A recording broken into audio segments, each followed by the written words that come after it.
Bonjour à tous et bienvenue sur la chaîne YouTube du collectif Les mots du silence. Aujourd'hui, je vais répondre à deux questions.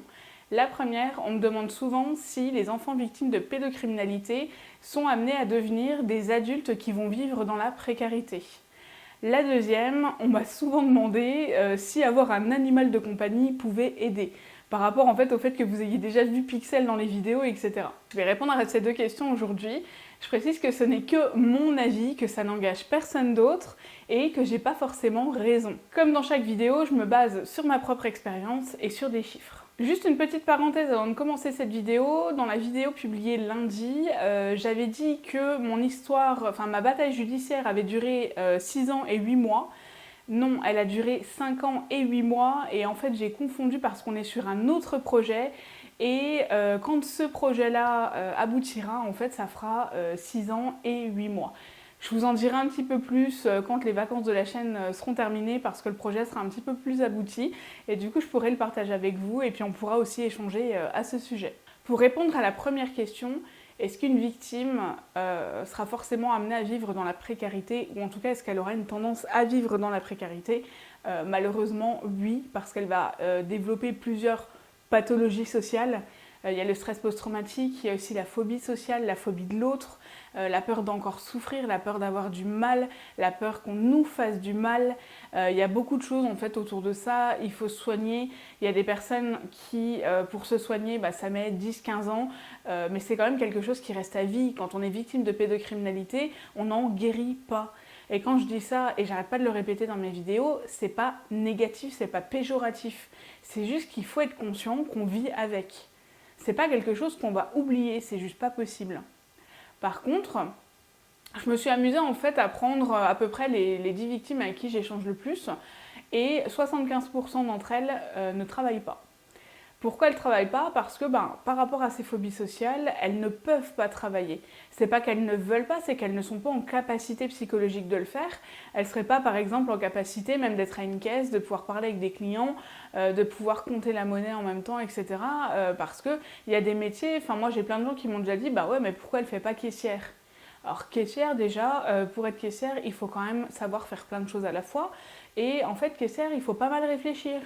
Même si on entend souvent que c'est un métier où il ne faut pas avoir fait d'études, etc., je mets au défi un petit peu tout le monde derrière la caméra de faire caissière. Femme de ménage, vous pouvez être aussi amenée à croiser des gens que vous ne connaissez pas. Vous pouvez aussi être amenée à être toute seule dans des très grands locaux. Pour une victime, c'est juste pas possible. Quelque chose qui pour vous vous paraît lambda ou bénin, pour une victime, ce sera loin d'être lambda ou bénin. Moi, personnellement, vous me mettez dans une énorme salle toute seule, vous pouvez être sûr que je vais repérer toutes les portes de sortie et qu'il est hors de question que je me retrouve acculée dans un coin ou autre, même s'il n'y a personne autour de moi. C'est-à-dire que dès que je vais entendre quelqu'un rentrer, je vais forcément me retourner et dans ma tête, je vais me préparer et me dire « mais qui va rentrer ?» C'est pas aussi facile que ce qu'on pense. Donc quelque part, comme la justice française, elle agit pas des masses et qu'il n'y a aucune structure qui existe réellement pour les victimes, oui, les victimes, on est amené à vivre dans la précarité. Moi, je sais que les moments où ça va pas, c'est super dur pour moi d'aller travailler. Et plus d'une fois, je pourrais dire, j'y vais pas. Mais moi, je suis comme ça et je l'explique dans toutes mes vidéos aussi. Ce n'est que moi. Et je me booste et je me dis, non, allez hop, t'y vas. Et ça va aller mieux, tu vas voir dans la journée.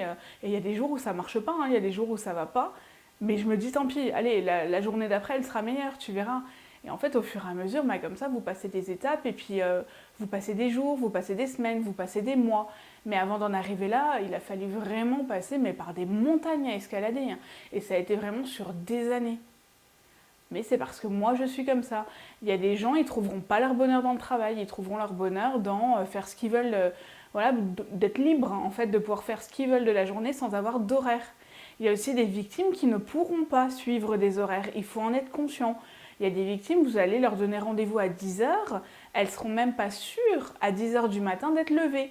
Pour vous, ça peut vous paraître inimaginable de ne pas être levée à 10h du matin. Bah ouais, mais si elle n'a pas dormi jusqu'à 4h ou 5h du matin, qu'elle a fait de la paralysie du sommeil, moi il y a des fois où je me lève pour aller travailler, j'ai dormi 3 heures.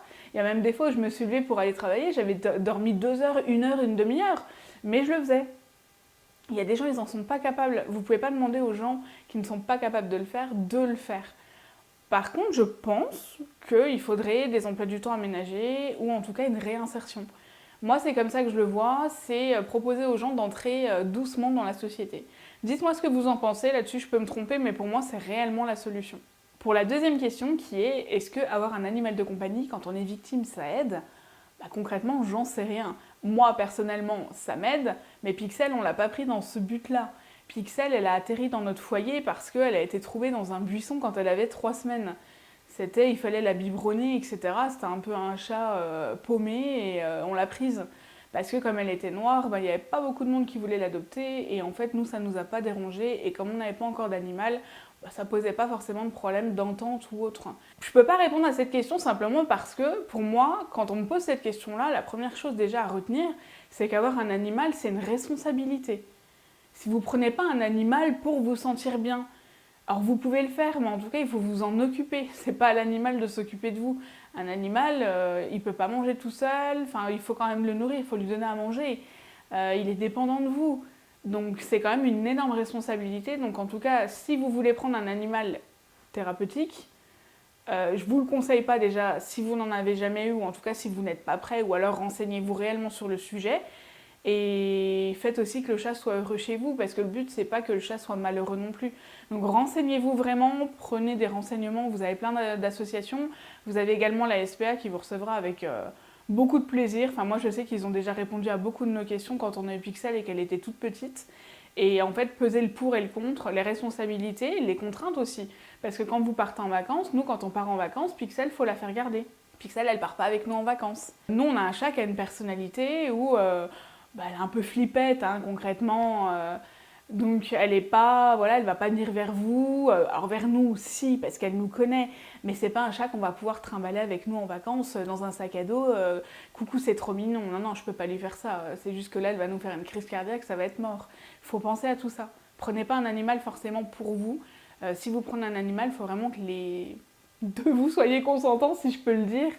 Mais concrètement, en fait, il faut vraiment que vous entendiez bien et que ça se passe bien. Le but, c'est pas que vous preniez un animal et qu'en fait, vous le laissiez quelques mois plus tard ou une semaine plus tard parce que sa personnalité vous correspond pas ou autre. Et à savoir aussi que quand on prend un animal chaton, vous ne pouvez pas connaître sa personnalité à l'avance. Donc parfois, privilégiez un adulte, si c'est thérapeutique en tout cas. Voilà, j'espère que j'ai répondu à toutes vos questions et je vous dis à bientôt.